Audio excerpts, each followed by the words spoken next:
जय हिंद दोस्तों। प्रयागराज के माघ मेले से इस वक्त की सबसे बड़ी और गर्माती खबर आ रही है। संगम तट पर आस्था के बीच अब अधिकार की जंग छिड़ गई है। प्रयागराज मेला प्राधिकरण ने शंकराचार्य स्वामी अविमुक्तेश्वरानंद को एक विवादित नोटिस जारी कर 24 घंटे के भीतर यह साबित करने को कहा है कि क्या वे वाकई ज्योतिषपीठ के शंकराचार्य हैं। दरअसल मौनी अमावस्या पर स्नान के दौरान हुए विवाद के बाद से शंकराचार्य धरने पर बैठे हैं। उन्होंने सीधे मुख्यमंत्री योगी आदित्यनाथ पर गंभीर आरोप लगाते हुए कहा है कि उनकी हत्या का प्रयास किया गया और पुलिस ने उनके शिष्यों को बेरहमी से घसीटा। जहाँ प्रशासन उनके प्रोटोकॉल को चुनौती दे रहा है, वहीं स्वामी जी ने साफ कह दिया है कि जब तक ससम्मान माफी नहीं मांगी जाती वे शिविर में कदम नहीं रखेंगे। अगली खबर ग्रेटर नोएडा से है, जहां एक होनहार सॉफ्टवेयर इंजीनियर की मौत ने प्रशासनिक दावों की पोल खोल दी है। सेक्टर -150 के एक निर्माणाधीन बेसमेंट के गहरे गड्ढे में कार गिरने से युवराज मेहता की जान चली गई। हादसे के 3 दिन बीत जाने के बाद भी स्थिति यह है कि इंजीनियर की कार अब भी उसी पानी भरे गड्ढे में फंसी हुई है। जब एसडीएम सदर मौके पर पहुंचे तो मीडिया के तीखे सवालों पर उन्होंने चुप्पी साध ली। चौंकाने वाली बात यह है कि एनडीआरएफ और दमकल विभाग ने ये कहकर कार निकालने से पल्ला झाड़ लिया है कि उनका काम सिर्फ जान बचाना है, सामान निकालना नहीं। एक तरफ पिता ने भारी मन से हरिद्वार में बेटे की अस्थियां विसर्जित की तो दूसरी तरफ प्रशासन की यह उदासीनता जनता के बीच भारी आक्रोश पैदा कर रही है। सहारनपुर से एक ऐसी रोंगटे खड़े कर देने वाली खबर आ रही है जिसने पूरे इलाके को दहशत में डाल दिया है। सरसावा कस्बे में एक ही परिवार के 5 सदस्यों के खून से लथपथ शव मिलने से हड़कंप मच गया है। मृतकों में तहसील के संग्रह अमीन अशोक, उनकी वृद्ध माता, पत्नी और 2 मासूम बेटे शामिल हैं। शुरुआती जांच में यह मंजर किसी खौफनाक वारदात की गवाही दे रहा है, जहां सभी को माथे और कनपटी पर गोली मारी गई है। हालांकि पुलिस के हाथ मौके से एक तमंचा लगा है, जिससे मामले के आत्महत्या होने की भी आशंका जताई जा रही है। लेकिन एक साथ 5 मौतों की गुत्थी अभी भी अनसुलझी है। फॉरेंसिक टीम साक्ष्य जुटा रही है और पूरा गांव इस वक्त मातम में डूबा हुआ है। राजधानी लखनऊ के निवासियों और सैलानियों के लिए एक जरूरी अपडेट है। बसंत कुंज योजना के तहत 65 एकड़ में फैले भव्य राष्ट्र प्रेरणा स्थल का दीदार अब आपकी जेब पर थोड़ा भारी पड़ेगा। प्रधानमंत्री मोदी द्वारा उद्घाटन के बाद दिसंबर तक ये पार्क मुफ्त था, लेकिन अब संचालन समिति ने प्रवेश शुल्क पर अंतिम मुहर लगा दी है। अब आपको पार्क में टहलने के लिए 15 रुपए और भीतर बने आधुनिक म्यूजियम को देखने के लिए 50 रुपए का टिकट लेना अनिवार्य होगा। एलडीए उपाध्यक्ष की अध्यक्षता में हुई बैठक में यह फैसला लिया गया कि पार्क के विश्वस्तरीय रखरखाव के लिए ये शुल्क जरूरी है। साथ ही बच्चों के लिए जल्द ही यहाँ एक शानदार किड्स जोन भी तैयार किया जाएगा। विकास की राह पर दौड़ते उत्तर प्रदेश के लिए स्विट्जरलैंड के दावोस से एक बेहद सुखद और बड़ी खबर आई है। विश्व आर्थिक मंच की बैठक में मुख्यमंत्री योगी की टीम को बड़ी सफलता मिली है, जहाँ एएम ग्रीन ग्रुप ने यूपी में ग्रीन एनर्जी आधारित डेटा सेंटर स्थापित करने का फैसला किया है। ये प्रोजेक्ट न केवल पर्यावरण के अनुकूल होगा, बल्कि इसमें पवन और सौर ऊर्जा का इस्तेमाल किया जाएगा। इस निवेश का सबसे बड़ा फायदा प्रदेश के युवाओं को मिलेगा, क्योंकि इससे हजारों की संख्या में हाई स्किल रोजगार पैदा होंगे। एएम ग्रीन ग्रुप के चेयरमैन ने साफ कहा है कि यूपी का बेहतरीन इंफ्रास्ट्रक्चर और डेटा पॉलिसी निवेश के लिए सबसे सुरक्षित और आकर्षक है। समाजवादी पार्टी के खेमे से बड़ी राजनीतिक खबर आ रही है, जहां अखिलेश यादव ने अब सीधे तौर पर मिशन 2027 की कमान संभाल ली है। लखनऊ में हुई हाई प्रोफाइल मीटिंग में अखिलेश ने अपने सभी 37 सांसदों को जीत का मंत्र देते हुए साफ कहा कि लोकसभा की यह सफलता विधानसभा चुनाव में सत्ता वापसी का रास्ता बनेगी। पार्टी संगठन में बड़े बदलाव के संकेत देते हुए बरेली की जिला कार्यकारिणी को भंग कर दिया गया है और अनुभवी कार्यकर्ताओं को तरजीह देने की तैयारी है। विनय शंकर तिवारी और पवन पांडे जैसे चेहरों को राजधानी के अहम क्षेत्रों में तैनात कर सपा ने ये साफ कर दिया है कि वह अब एक विधानसभा सीट पर बारीकी से होमवर्क कर रही है। गौतम बुद्ध विश्वविद्यालय में जारी प्रशासनिक खींचतान अब एक हाई वोल्टेज ड्रामे में बदल चुकी है। हाईकोर्ट के आदेश के बावजूद डॉक्टर विश्वास त्रिपाठी को कुलसचिव का पदभार ग्रहण किए बिना ही वापस लौटना पड़ा। दरअसल विश्वविद्यालय प्रशासन और कुलपति ने अदालत के आदेश को ठेंगा दिखाते हुए न केवल उनसे मिलने से इनकार कर दिया, बल्कि उनके दफ्तर पर भी ताला लटका मिला। डॉक्टर त्रिपाठी ने कुलपति की कार्रवाई को असंवैधानिक बताते हुए कानून की शरण ली थी, लेकिन कैंपस के भीतर की इस गुटबाजी ने विश्वविद्यालय की गरिमा पर सवाल खड़े कर दिए हैं। अब देखना यह है कि अदालत की अवमानना के इस मामले में आगे क्या कानूनी मोड़ आता है। मौसम विभाग ने उत्तर प्रदेश के लोगों के लिए एक बार फिर चेतावनी जारी की है। आने वाले 48 घंटों में तापमान में मामूली गिरावट के बाद 22 जनवरी से एक नया पश्चिमी विक्षोभ सक्रिय होने वाला है, जिससे प्रदेश के कई हिस्सों में बारिश और घने कोहरे की वापसी होगी। पश्चिमी उत्तर प्रदेश से शुरू होने वाला ये दौर गुरुवार तक पूरे प्रदेश को अपनी चपेट में ले लेगा। हालांकि अभी मुजफ्फरनगर और बरेली जैसे जिलों में पारा 7 डिग्री के आसपास बना हुआ है, लेकिन 26 जनवरी के आसपास बारिश के एक और नए दौर से ठंड फिर से तेवर दिखाएगी। मौसम वैज्ञानिकों का कहना है कि जनवरी का आखिरी हफ्ता सर्दी और नमी के साथ बीतने वाला है। धर्मनगरी काशी से एक ऐसी खबर है जो इस साल आपकी होली की योजना बदल सकती है। ज्योतिष गणना के अनुसार इस बार होली पर चंद्र ग्रहण का साया रहने वाला है, जिससे होलिका दहन और रंग खेलने के समय में बड़ा बदलाव हुआ है। विद्वानों के मुताबिक 2 मार्च की आधी रात के बाद ही होलिका दहन शुभ होगा। वहीं 3 मार्च को ग्रहण के सूतक काल के कारण दिन में रंग नहीं खेला जा सकेगा। शाम को ग्रहण समाप्ति और स्नान के बाद ही अबीर गुलाल उड़ाने की परंपरा पूरी की जाएगी। हालांकि मणिकर्णिका घाट पर होने वाली प्रसिद्ध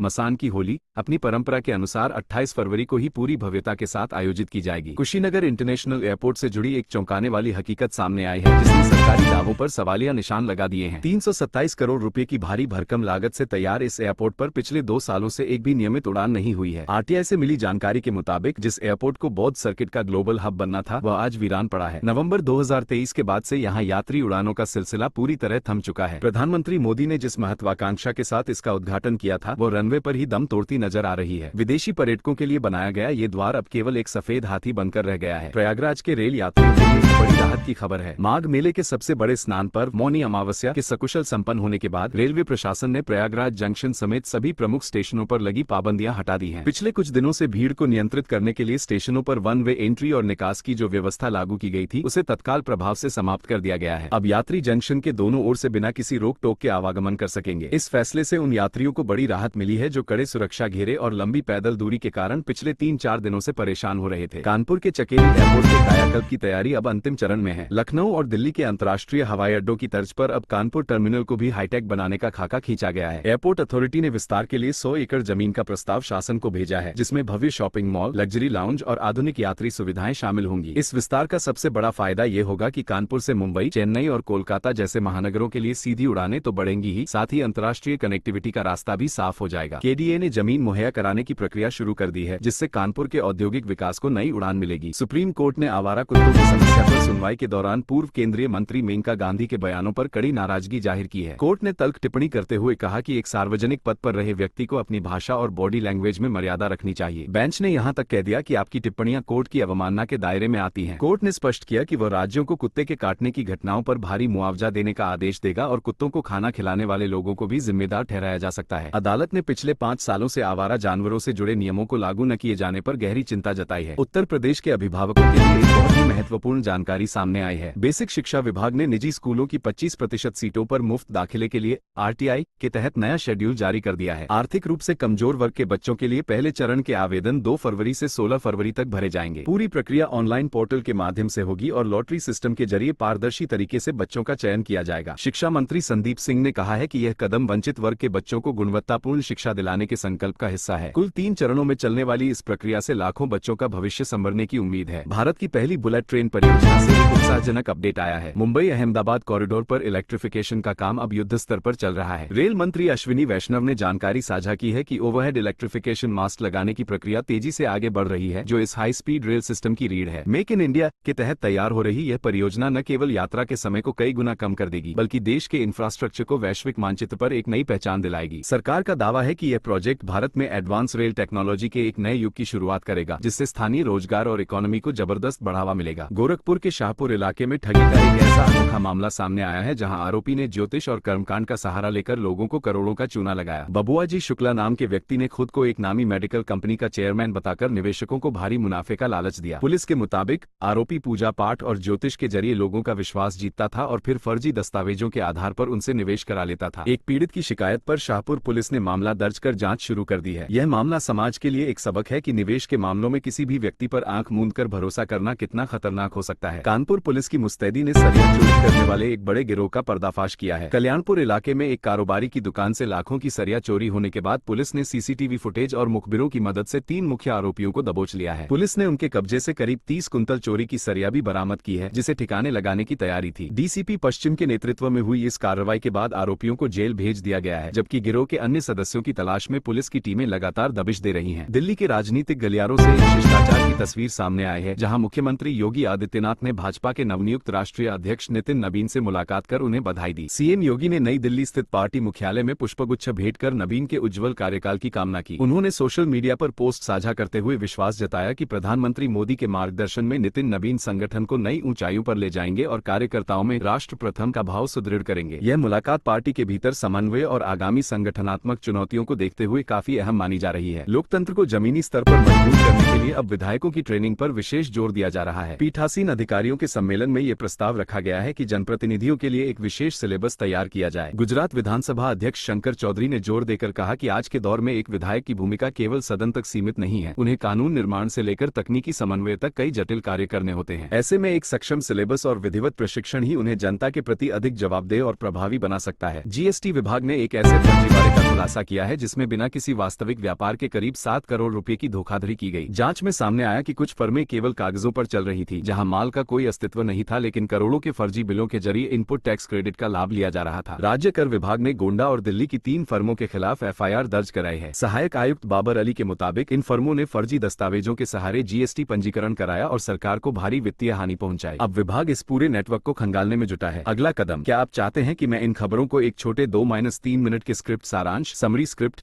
में बदल दूं, जिसे आप सीधे रिकॉर्ड कर सके?